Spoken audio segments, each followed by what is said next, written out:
وتناسوا مبدأ الأخوة الإسلامية القائمة على الإيثار وبذل المعروف للناس. يقول الرسول صلى الله عليه وسلم إذا صح الخبر: أيها الناس، يقول أحب الناس إلى الله أنفعهم للناس. وقد سأل صحابي وهو عبد الله بن عمر إن لم تخن الذاكرة، سأل رسول الله صلى الله عليه وسلم: أي الناس أحب إلى الله، وأي العمل أنفع وأحب إلى الله؟ فأجابه الرسول صلى الله عليه وسلم بقوله: أحب الناس إلى الله أنفعهم للناس، وأحب الأعمال إلى الله سرور تدخله على مسلم تكشف عنه كربة أو تقضي عنه دينا أو تضرر عنه جوعا. والآن أمشي مع أخي في حاجة أحب إلي من أن أعتكف في هذا المسجد، يعني مسجد المدينة، شهرا، أو كما قال صلى الله عليه وسلم إن صح الخبر. والحديث رواه الإمام الطبراني، وإن لم يذكره هنا لكن رواه الإمام الطبراني وفي كنز الأعمال، وضعفه بعض الناس لكن حسنه الشيخ الألباني. أن يتي الله سبحانه وتعالى tedduɗo mawnuɗo seniiɗo handuɗo e yettede moƴƴiiɗo e meɗen, waɗi en ɓiɓɓe adama, waɗi en julɓe, waɗi en jeyaɓe e moftanelaaɗo Muhammad sallllahu alayhi wa sallam. en yettimo ko o moƴƴo, ko o neminowo, ko o tedduɗo, ko o yurmeteɗo, ko kanko kadi wi'i ka deftere makko: wassulhu hayrun. waggol sulfu mana moƴƴodiral, cippitagol e haqqe muɗum fii yo faamodir e musidɓe mum ɓen, fii yo giggol e yurmede yo wonu, kañum muñño haqqe mum on, cippito e makko fii yo moƴƴu. Allah wi ko ɗum ɓuri moƴƴude. hiɗen seedo reweteɗo ala si wona kanko Allah gooto, o ala mo kafidi, o ala nanduɗo e makko, ta e ret fiyumo kadi, pisike ko kanko ɓuri en andude. si ɗum feƴƴi moƴƴinen kadi hakkundeji meɗen, hawreji e konnaguji ko yanata hakkunde men, ɗen andi Allah subhanahu wa taala o wi: inna cheytana yanzagu baynahum. cheytane o wippitay hakkunde men, o pooɗidira hakkunde men, o liɓa e ngayguji e haasidaguji e konnaguji e mettede, o liɓay ɗum hakkunde meɗen. eto ɗen moƴƴintinnen ɗum. ko ɗum ɗon woni ko nafata kon. si yimɓe Allah wuuriniɓe, o wurniɓe e nokkure wotere e zamanu gooto, hay gooto raɗata ko oya. si ɓe woni ayruɓe, si ɓe woni konnodirɓe, si ɓe woni haasodirɓe, si ɓe woni haɓoɓe, gurdam maɓɓe ɗam welata. ɓe soñjoto, ɓe tampay, hay siko julɓe. si ɓeɗo noon ɓe woni welduɓe, ɓe woni naɓuduɓe, ɓe woni yurmodirɓe, ɓe woni yallodiroɓe, yaafodira faljereji ko yanata hakkude maɓɓe, ɓeɗo kadi gurdam maɓɓe adna ɗam ɗo ɓe wiye alhamdulillahi, heddi lahara to mo ɓe ko tuma hewtoya to mo ɓe ko yanganino kon o hetta. e leydi men ndin ɗo piiji ɓuy feƴƴi hakkunde, imma hakkunde communauté ji ɗin, hakkunde leƴƴi ɗin, hakkunde gori ɗin. politique waddidiri hakkunde jamaji ha hawreji waɗi, wonkiji iwi e muɗum, jawle boni e muɗum, piiji moƴƴunoɗi wonnoɗi e moƴƴude ɗi taƴi, sabu politique on e dumunneji. sabu no hakkunde jama on si wona politique, jama on no faamodiri, no yarlodira, no huwodirde, no jombindiranede, no yeeyodirede, no hoɗida, no tambodira, no waɗire ɗin fof. kono wonde politique on adday ha haasidagal waɗa, woɓɓe holne e hoore woɓɓe woɓɓe lorra woɓɓe ɗum ɗo koko haani iwde ɓiɓɓe leydi wootiri no haani tawa hiɓe weldi hiɓe naɓidi hiɓe tambodiri hiɓe yurmodiri ko ɗum waɗi gulaamu arngu ɗo hiɓe faala moƴƴintinde ɗum konko tawi hari piiji buyi boni fof no andi goonga mo wowli mo fanki kono ko ɗum woni hari sonja tampodiral waɗi fewtande maɓɓe nde ko fii yo ɓiɓɓe lagine ɓen yo ɓe won hunde wootere yarlodire waɗe réconciliation national ɗum na haala wingin tun haala kan ko goonga ɗum ko fuɗɗode kono acte golle ɗen ko ɗen ɗon goonginta wonde ko wona e wolede ko ɗum jokka naam ko ɗum waɗi hiɓe noddi yo jama on yarlodiri kono yarlodirgol ngol ko vérité et réconciliation ko ɓe taw goonga kan yalta ande ko hombo tooñi ko hombo woni tooñaɗo on tooñuɗo on no haani qirritade wonde hii modi ɗum ɗo min waɗi ma waɗama e yamirore amen ma waɗama na men e yamirno kono meɗen wawno haɗude hara waɗali meɗen tori yaafuye waɗa ɓen kadi no haani yaafade si musiɗɗo maɗa julɗo mo kafuɗa piiji si oɗo bonnima o inni yaafolan ɗa haani yaafade kono ko goɗɗo faala yaafade o fayde ko heewi kon ko tuma bonnuɗo on torita o ko toon iwrata kanko kadi noon si o natta tege on o yaafo ɗum waɗi hino haani ka goonga kan ɗaɓɓite ande ko hombo tooñano ko hombo tooñunomo tooñuɗo on o yeete wonde a tooñuno nani toroɓe tooñuɗa ɓen yaafuye tooñaɓɓen kamɓe kadi ɓe muñño ko ɗum ɗo moƴƴinta hakkunde leydi ndin nelaɗo meɗen sallllahu alayhi wa sallam ɓaawa o ɓagike makka o seenike madina ko atti wadde kon ɓaawa o didi juulirde nden ko waɗugol siɗɗankagal e giggol hakkunde hoɓɓe ɓen e takamɓe ɓen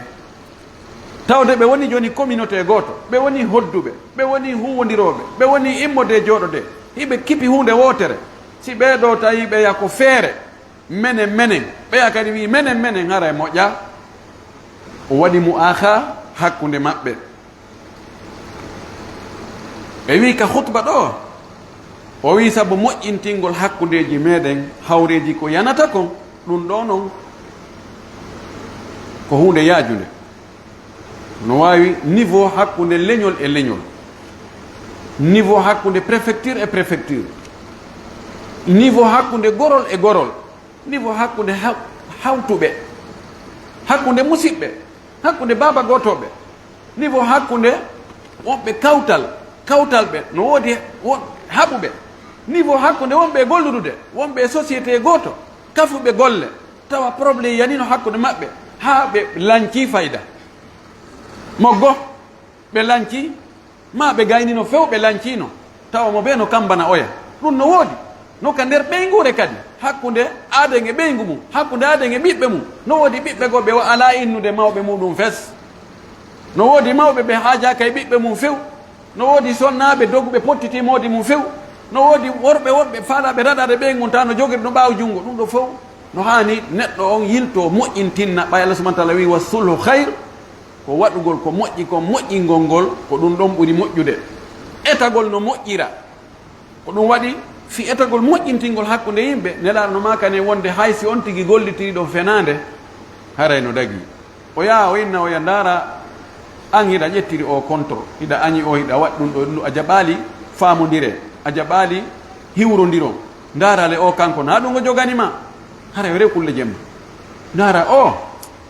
o min komin waddata kon o no faala yo moƴƴintin o no wowle ko moƴƴi o no anniyanima ko moƴƴi awa a wiɗu noon ka ɓernde on a yaha kadi yiido yawta an ha joni position ma on sansali e o darale on na ko sikkuɗa kon on an ko yimɓe tun waddi on no wowle ko moƴƴi awa ha ɓerɗe ɗen tension ji ɗin cippo on tumati wona ɗo médiateur jo ha wawa moƴƴingol hakkude maɓɓe nelaɗo men sallallah alih w sallam no maaki yahu kilo leydi ndaaroya nawnuɗo kono yahu kilo ɗiɗi leydi fi moƴƴintingol hakkunde haɓuɓe ɓe wi ɗo li annahu bihi yatahaqqaqu taawunu walmawaddatu walmuwatanatu alsalihatu sabu ko ngol moƴƴintingol ko woni hakkunde haɓuɓe kon itta konnagu ngun laɓɓina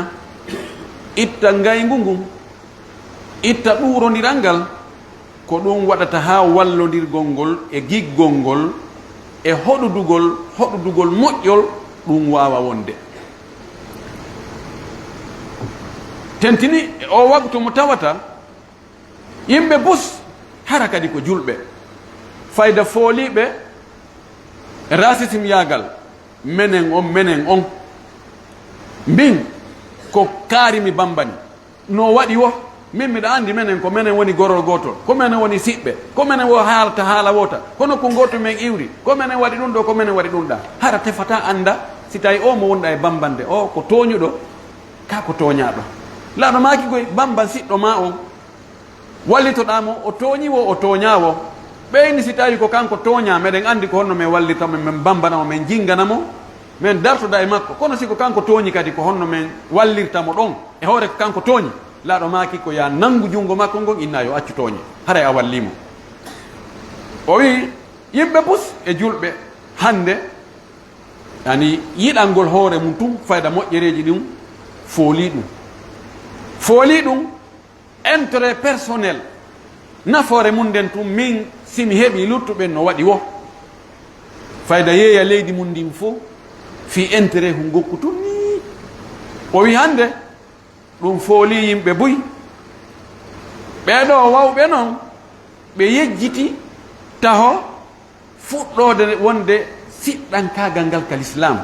watanasaw ɓe yejjinkinni mabda al ukhuwati l islamia ɓe fayda wayi wasin ɓe yejjitino yiɓe andigoy wonde fondation ɓurɗo mawnude on ko siɗɗankagal ngal kal islam sabu ngal siɗɗankagal ɗon ko e hoore honɗum ngal mahi hingal mahi alal ithar ya ɓurnu siɗɗo ma on taho fi waɗugol e moƴƴereji ɗin taw innano ɓeɗo ɗum ɗon mi yondinanike on mi accani on ɗum ɗon mi muñanike on ɗum ɗon haray ko onon ɓuri handude e ɗum ɗum allahu mantiri ta kamɓe madina o wiɓe wa yu'thiruna ala anfusihim walaw kanat bihim khasasa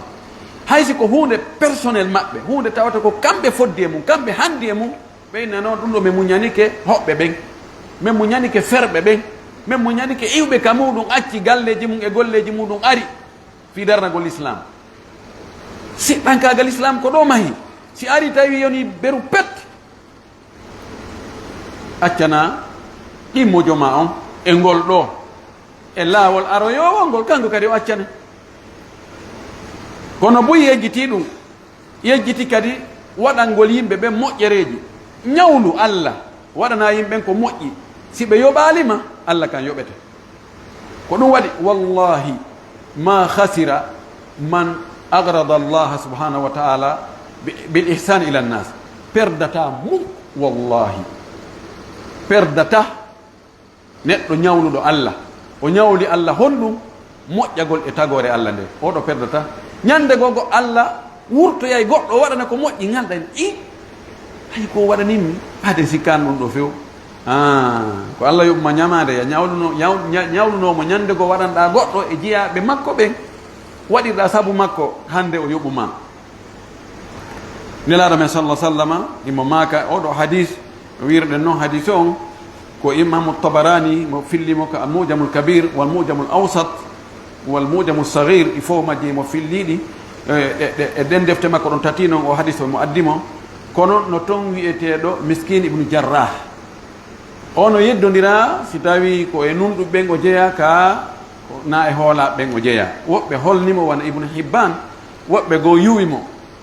wano imamu razi kono cheikh albani kanko o maaki hadis on ko hasan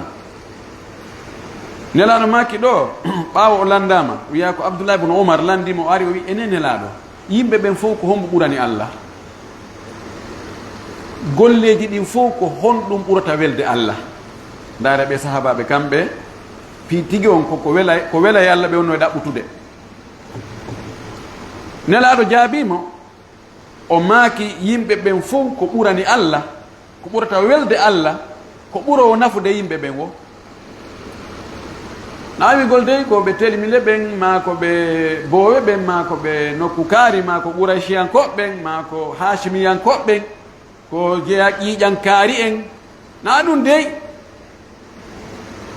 ɓural ngal na noon heɓorta. ɓural ngal ko attu on jonnata ɓural ngal. wiigol ko minen woni taaniraaɓe kaari en, ɗum ko tani ko ɓornagol doloki luɓangi. innu ko min waɗi hunde kaari, ko minen waɗi ɗum ɗo. Nelaɗo maaki ko ɓurɗo nafude yimɓe ɓen wo, ɓurowo nafude yimɓe ɓen wo ko on ɓurani Allah. Kala noon ka nafirɗa yimɓe ɓen sayi koko dagi, ko nafirɗaɓe ko jawdi ma ndi, ma ko nafirɗaɓe ko gandal ma ngal, ma ko nafirɗaɓe ko relation ji ma ɗi, ma ko nafirɗaɓe ko ɓay a laamike a nunɗi a fonniɓe, ma ko quelque soit no nafirɗaɓe, ma ko pehe ma moƴƴe ɗen. Tawi yimɓe ɓen no inna ha alhamdulillahi batti kaari no hakkunde men, ha alhamdulillahi kami yiɗno e kaari ko ɗon Allah hoynaninmi. Eyo oɗo ko ɓurani Allah. Andi Allah no wurti woɓɓe hakkunde jama on ko kamɓe woni warñakere nden. Fayda kam min mina o ko ɓe ɓe hewte, ka hewti ɓe hew probléme ko mawni wo, si hewtiɓe ɓe régilay. Woni ko probléme jawdi, woni ko probléme ko lutti ko. Laɗo maaki ko oɗo ɓurani Allah. O maaki golle ɗen kadi fof ko honɗum ɓurani Allah e oɗo hadith. Nelaɗo landama piiji ɓuyino ko golle honɗe ɓurani Allah, wonde o inna ko juulugol, ka attagol ka fewndo waktu on ka naati ɗon. Wonde o inna ko horugol fewndo adna on wuli. Wonde o wiya ko waggol jihadi fi sabilillah. Ko neɗɗo on o darata ko honɗum o ɓurata gaynude, ko ɓurata gaynde kon ka landiɗo on. Nelaɗo ma kanamo ko ɗen golle ɗon ko ɗen ɓuri moƴƴude, kono fof no moƴƴi. Ɗo o wii ko ɓuri moƴƴude e golle ɗen ko weltare nde waɗanɗa julɗo ka wonki makko. Julɗo hari mo jogii ande, mo jogii mapare, mo jogii faale, walla mo haa ɗum hunto ye alhamdulillahi ye awa probléme ngal ngon o heɓi solution. Ma hande mi heɓi hande komi ɗaɓɓayno kon tawa ko an woni sabu ɗum ɗo o welto o du'o, so faalata o du'o Allah kam weltike. Waɗanmo tun no woodi woɓe gokko duglaade hay waɗandaɓe fayda hakkitande maɓɓe ala, ɓe qirritata ko moƴƴere. ɗum noon ta an ko Allah waɗanɗa. O wi ɗum ɗo ko ɗum ɗo ɓuri moƴƴude. O wi wano honno,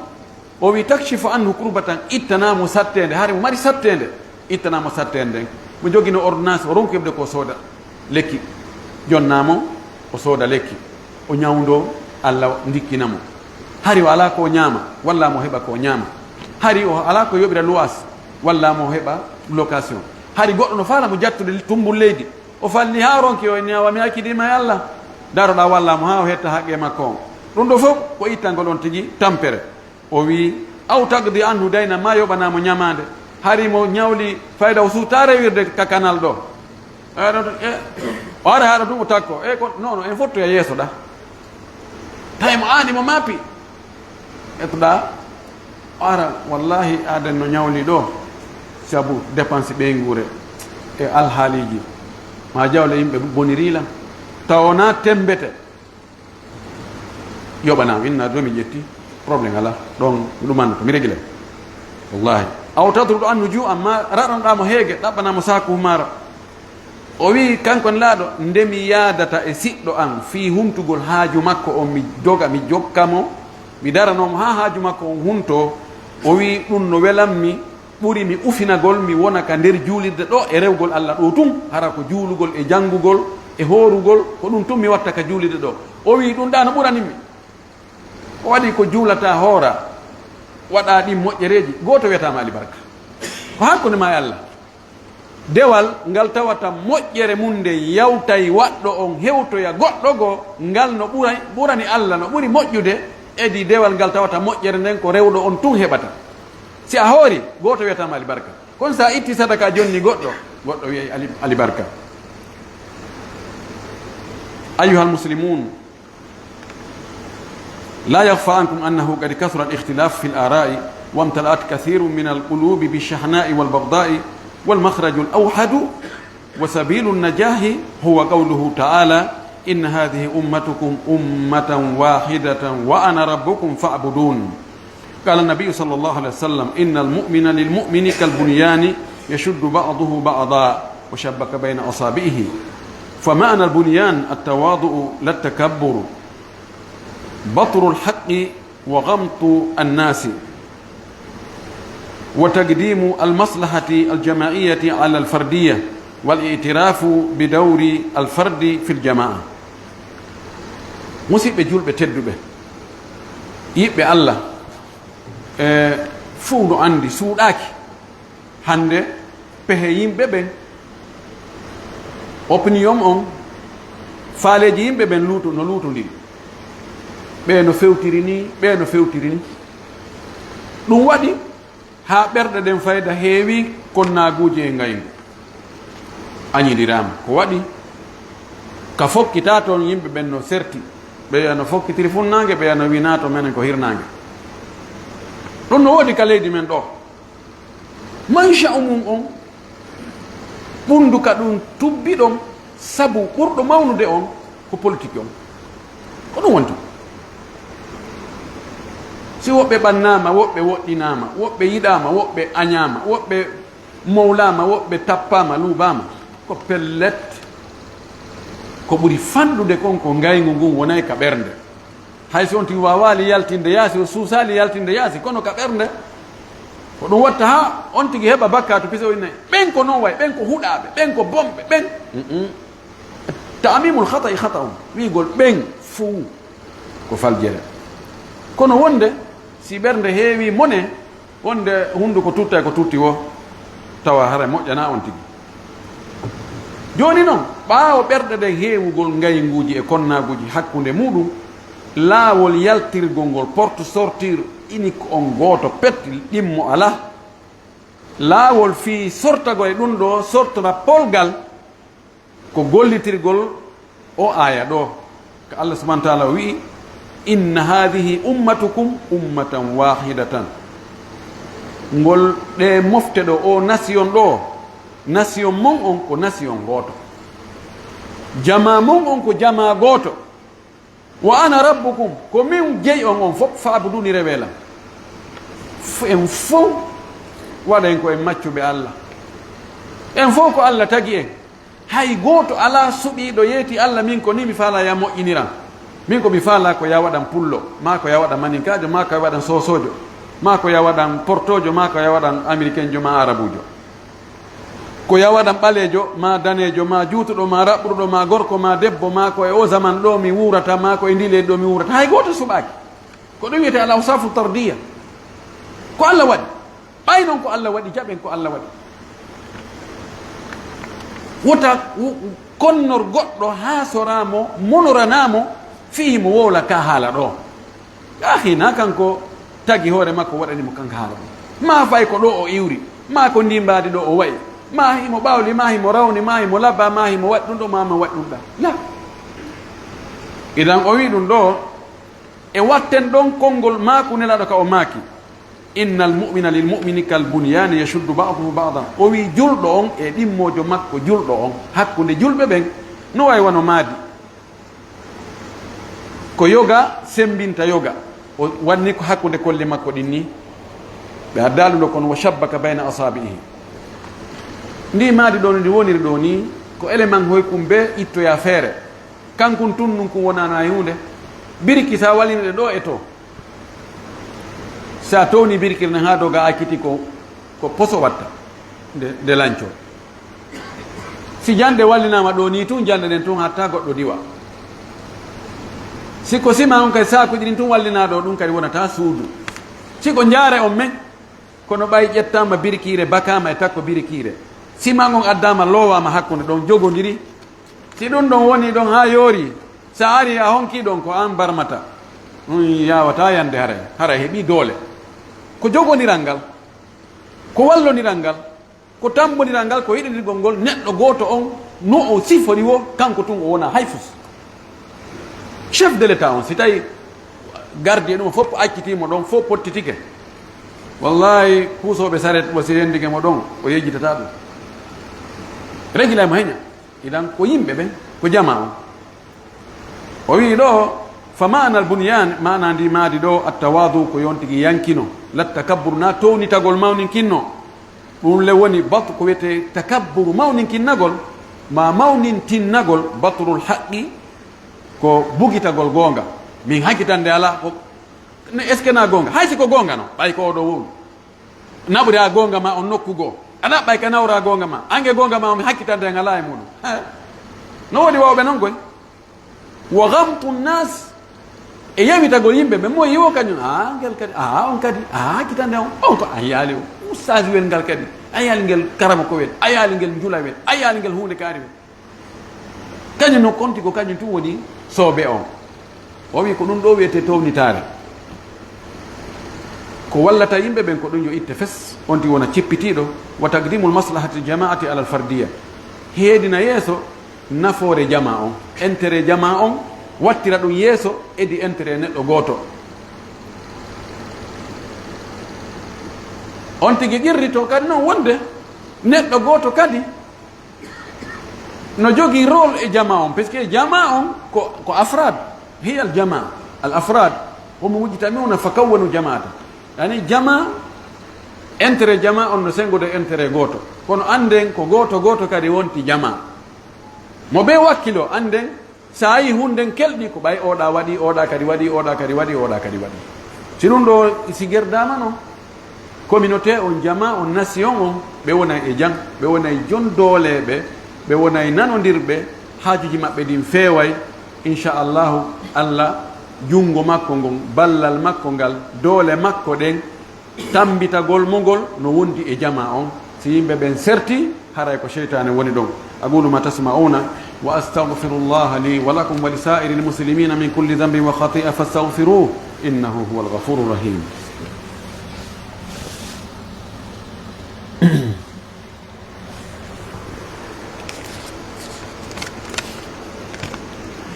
الحمد لله الهادي إلى سواء السبيل أشهد أن لا إله إلا الله وحده لا شريك له وأشهد أن محمدا عبده ورسوله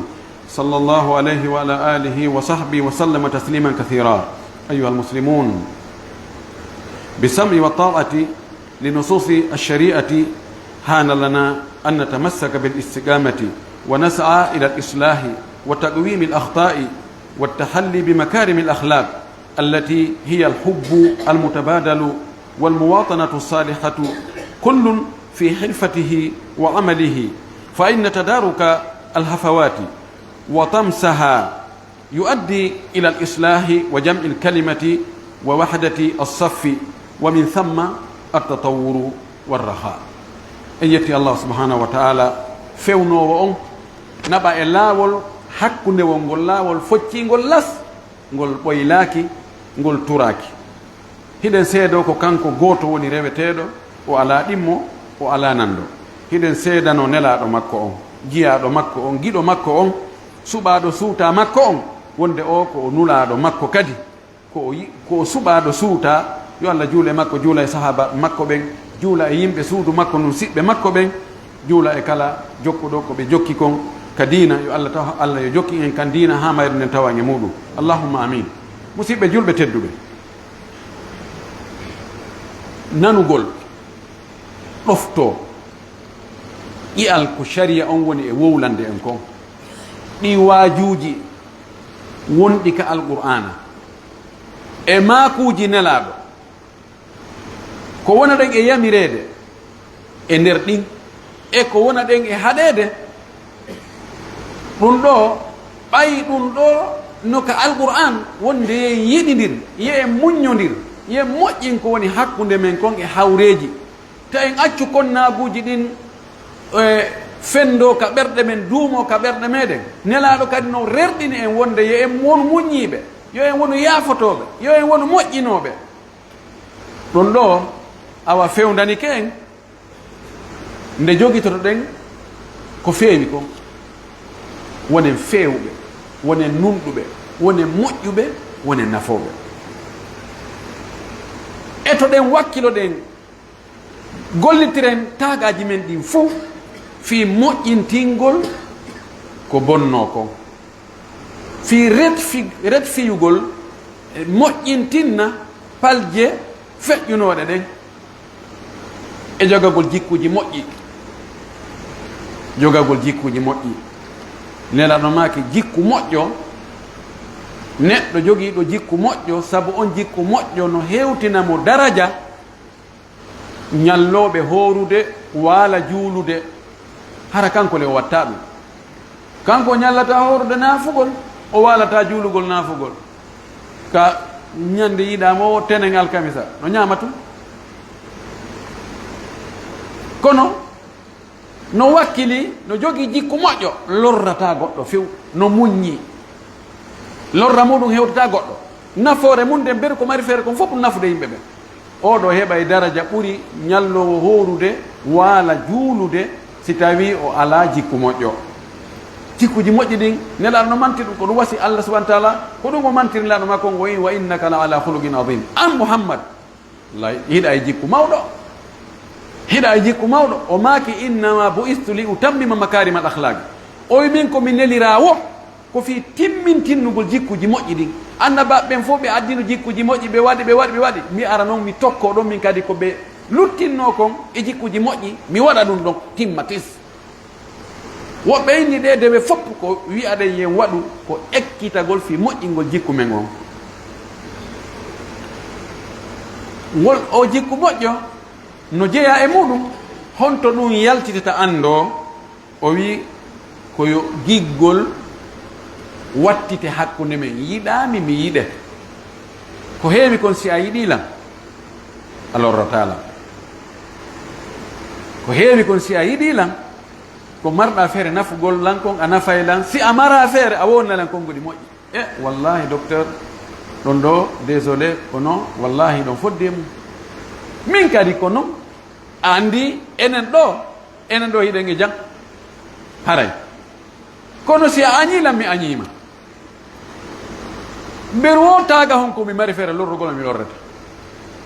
bonnugol ma inde ño'ugol ma waɗindirgol ma yimɓe kono waɗi ɓe wonɓe sortude ɗenɗe muɗum fewndo ɗo e yennugol moko baaɓe ɓe no foti accude ɗum wona fewndo mum ni fewndo ka jama lagine on fopp no andi ko honto yaltuɗe eɗi duuɓi feƴƴuɗi ɗo ko foti fewndo ɗo ko wigol ha jaka miɗo wolayno ɗum ma mi wiino ɗum ɗo kono hari komi ɗayɗo awa ma hari no woodi wonɓe lan e puusude porte sortie ji ɓuri no woodi hari mi wowlinteno hari no woodi ka bugue no woodi gantoji ka bugue toon ani ñooge bus no woodi ka wiye min hari ko ɗum no min hari ko ɓeeno min hari ko on tigi heɓa hettof en ɗon inne ɗum woɓɓe gomdina woɓɓe ɗon ka gomna i wallahi vraiment hari ko ɗum no min andi ɓay hari ko nimorani no wayi haray si on tigi wowlino ɗum haray ko fi welnugol woɓɓe ɓay ko ɗum ɗo e ɗum ɗo ganto ngon jaɓe kono fewndo ɗo ka tawata laamu ngun wo laamaɓe ɓen wo fewndo ɗo fof no faala yo moƴƴintinde foppo andi hawre nden nafata na fewndo ɗo goɗɗo foti e yennugol moko ba ɓe ɗo ɓe gollitirali haqqille ɓe waɗali ƴoyre ɓe waɗali needi e moko bayagal ɓe no hani fankugol ɗum ma ɓe fankine sabu ko memmintingol ko hani ɗanninede fes on ɗon paasi ñobbe wallinoye to paasi goɗɗo goo mo anduɗen joni piiji ɗin puy paasi ji muɗum ñobbama wallinama to on paasi ɗon kadi ñobbide e muɗum yennugol moko ba ni mo woñahi ba toñiramo ni tum wowlan mo ni tum ɗum ɗon foti on paasi ɗon o ñobbe o walline to paasi goɗɗo goo yarlodirgol yaafodirgol gantinagol ɗum ɗon on ɗon paasi uddite ɗen andi wona hande fuɗɗi faljireji no waɗa ka gaso tabouk ko nelaɗo fokkiti yaagol tabouka woɓɓe goo luttunoɓe yahaali tawi woɓɓe ala no ganta wono Kaabi ibnu Malik en wono Mararata ibnu Umayya wono woɓɓe goo ɓaawo nelaɗo yeehi arti ɓe fof ɓe ari neɗɗo ari ka julde fof ari mo ɓe no ɗaɓɓa noon joni ganto réconciliation ko ɗo woni mabda réconciliation national ɓe ara no nelaɗo wallahi min mi yahano kono hari ari ɓeygo an sella hari lan jogui ɗum ɗo wonde ara nano woniri ɗano ma ka gafara llahu laka yo allah yaafoma ha ɗen andi kaaɓe mali kanko ari woni hey nelaɗo mi yahano kono wallahi na ganto few hay fos mi yahano to ɗano maki oɗo no wowli gonga o musidɗo mo wowli gonga kono joni yaw ha tuma allah ñaawi o fewnu ɗo ko ɗon fewnu ɗon haani fewnu ɗo qirritago inna ha wallahi mi wana ɗum ɗo kono vraiment ko erreur joni noon ɗum ɗo mi wattata hannde kadi ko naawigol ko daragol fewnu ɗo wona e sakutugol haalaji e yennugol yimɓe moko mbaɓe tedduɓe wallahi mo cukkike neɗɗo tedduɗo o tooñirimo ni allah wurtay ko wirtamo ko jaasinamo sabu no allah subahana taala ko yottantoɗo yiɓɓe makko ɓen goy ɗum ɗo moƴƴintinnugol ko feƴƴuno kon jogo jikkuji moƴƴi e yiɗidire ɗum ɗo woni hoddugol moƴƴol ɗum ɗo mo ɓe waɗa ɓen ko mari feere ko kawonɗa ɗon métier ma on kawonɗa e gollugol ɗon si tawi yiɗa hari janfade yimɓe e ɗaynude yimɓe acca ɗum ɗon waɗa ko moƴƴi hannde kadi humna aadi ko halda kon taw a waɗay si tawi hare a yeeyay yillidira piiji ɗin acca ɗum ɗon few mo ɓe kawoni ɗon e no woniri noon e ko mari feere kon eto no moƴƴira ɗon no moƴƴora yimɓe ɓen ɗon sabu na moƴƴintingol piiji faljereji feƴƴunoɗi ɗin e montaɗi fes ɗon ɗon adday honɗum yo jama on yo moƴƴodir yoɓe yurmodir konngol maɓɓe ngol wona gootum safowol maɓɓe ngol wona gootum si ɗum ɗon ari haray ko honɗum heedi ɗon haray ko développement haray ko yaajede haray ko newede barki allah kin e yurmede makko nden saaƴa yimɓe ɓen leydi ndin heɓa ɓuttu heɓa teddungal mo ɓe waɗa ko mari feere kon ko ɗon développement arata si ɗum ɗo feƴƴi ɓe addi ɗo ɓe inni ohtel muslima inna wisarata sihhati tunaddimu lisalihiki wa salihi abnaiki amala tatimi didda tétanos liniswati اللواتي تتراوح أعمارهن من 15 إلى 49 عاما في البلديات الخمس بكوناكري وفي المحافظات فريا بوكي كينديا فرانا دينغراي سيجيري كريواني ابتداء من يوم 6 إلى 11 جانفيي ولخطورة المرض يرجى من الجميع مراجعة أماكن التطعيم ɓe wi ɗo ɓe holli ɗo wonde haray vaccin je no yalti wona fi covid vaccin je anti tétanos sonnaɓe fewndiɓe sowagol ɓen hiɓe hani markade sabu no wodi ñabbeeli ɗi si ɓe markaki haray ɓe wondi e majji nanggay boobo on ka nder reedu ko ɗum waɗata woɓɓe goo ɓe jibine haray ɓe wondi e ellaji ɓe wondi e ñabbeeli tawa nanngino bobo on ka nder reedu toon joni noon médecine on yiiti ɗin ñabbeeli ɓe waawi ñawndugol ɗum sonnajo on so ƴetti ɗen vaccin je ɗon e koddori e allah e ɓural allah yurmede makko nde e ɗum ɗon sino wonduno e makko iway si tawi nanngano mo nanngatamo wo bittaali haray ɓiɓɓe ko heɓata kon inchallah ɓe heɓata ɗin ñabbeeli ɗon goɗɗi goo cancer ji goo ko toon heɓoto joni noon ɓe wi haray ministére de la santé on no organise fi vaccinugol ɓe sonnaɓe ɓe tawata e gurdam muɗum ko hakkude 15 ans ha e 49 ans duuɓi 15 ha duuɓi 49 wonɓe hakkude ɗon ɓe yani sonnajo mo timminal duuɓi 15 on concerna ɗum tawaka sonnajo feƴƴinɗo duuɓi 49 on ɗon kadi tawaka yani ɓorde mo duuɓi 50 heeɓi dow toon ko ɓeeɗa fewndi jibingol e ministére de la santé on no organise fi vaccinugol kono na lagine fof hiɓe visani nokkeeli wona Konakiri ɗo commune ji ɗin jowino hiɓe visani ɗo ɓe sonnaɓe ɗo fi vaccinugol ɓe hiɓe waɗi centre ji nokkeeli ka tawata ko ɗon sonnaɓe yahata ɓe vaccine o e ɗi préfecture ji ɗo kadi ɓe linti ɗo préfecture ji wano préfecture Firia emo Boke on Kindia Farana Dingiray Sigiri Krewan ɗiɗo préfecture ji kadi fof haray ɓe eɓɓi vaccinugol ɓe sonnaɓe ɗo ɓorde ɓe duuɓi 15 ha ɓe duuɓi 49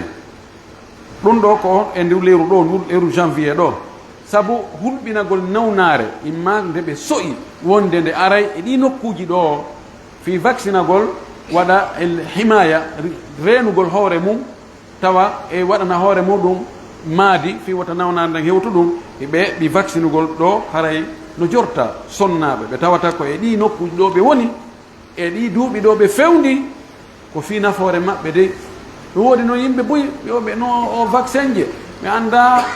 vaccine ngol ɓiɓɓe ɓen ma ɗum nene ɓiɓɓe ɓe ma ɗum ɓen no gasa ɓe portoɓe ɓe faala kalde jiidi men ndin ɓe faala warde en ɓe faala wadde en ɗum ɗo ɗum ɗo yaahi si ɓe en faala en warde wona ka lekkele ɓe watta ka ñaameteji ko ñaameten ko fof on toon e iwde ko moƴƴina ɗum ha on ambala waɗa e potiji ferma ko yaani bala gal ɓe waɗi ɗon joni goɗɗum nen landa e nde wote allah moƴƴimɓe tun yo allah moƴƴimɓe kono ɗin ɗon fof ko hunde wonde e haqqilde yimɓe ko tawata mahake hoore gandal si tawi a anda fi hunde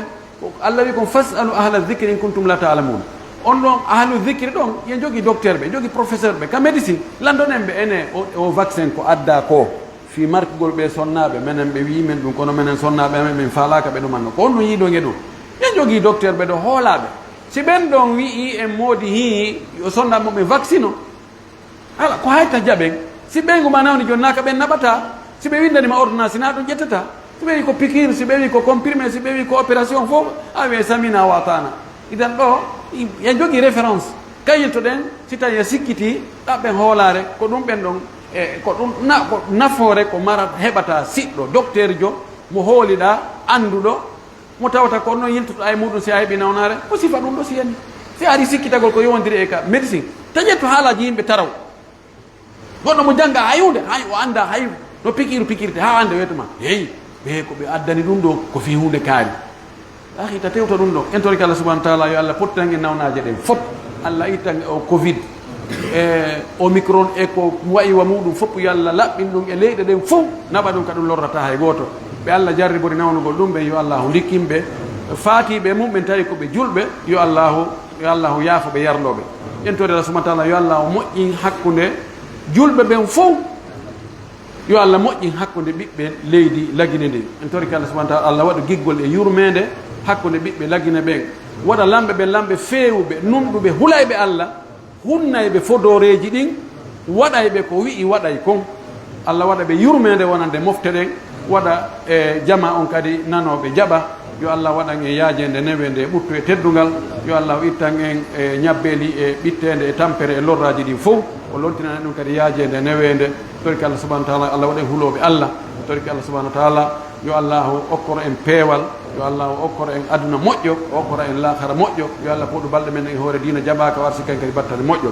allahuma anta allahu la ilaha illa anta subhanaka inna kunna min adh-dhalimin ربنا تقبل منا انك انت السميع العليم وتب علينا انك انت التواب الرحيم وزكي انفسنا واتها تقواها انت خير من زكاها انت ولي ومولاها اللهم انت الله لا اله الا انت سبحانك انا كنا من الظالمين اللهم لا تدع لنا ذنبا الا غفرته ولا دينا الا قضيته ولا هما الا فرجته ولا مبتلا الا عافيته ولا مريضا الا شفيته ولا حاجه من حوائج الدنيا هي لك رضا ولنا فيها صلاح إلا قضيتها ويسرتها وأعنتنا عليها بمنك وجودك وكرمك يا أرحم الراحمين ربنا آتنا في الدنيا حسنة وفي الآخرة حسنة وقنا عذاب النار ربنا آمنا بما أنزلت واتبعنا الرسول فاكتبنا مع الشاهدين اللهم صل على محمد وعلى آل محمد كما صليت على إبراهيم وعلى آل إبراهيم وبارك على محمد وعلى آل محمد كما باركت على إبراهيم وعلى آل إبراهيم في العالمين إنك حميد مجيد سبحان ربك رب العزة عما يصفون وسلام على المرسلين والحمد لله رب العالمين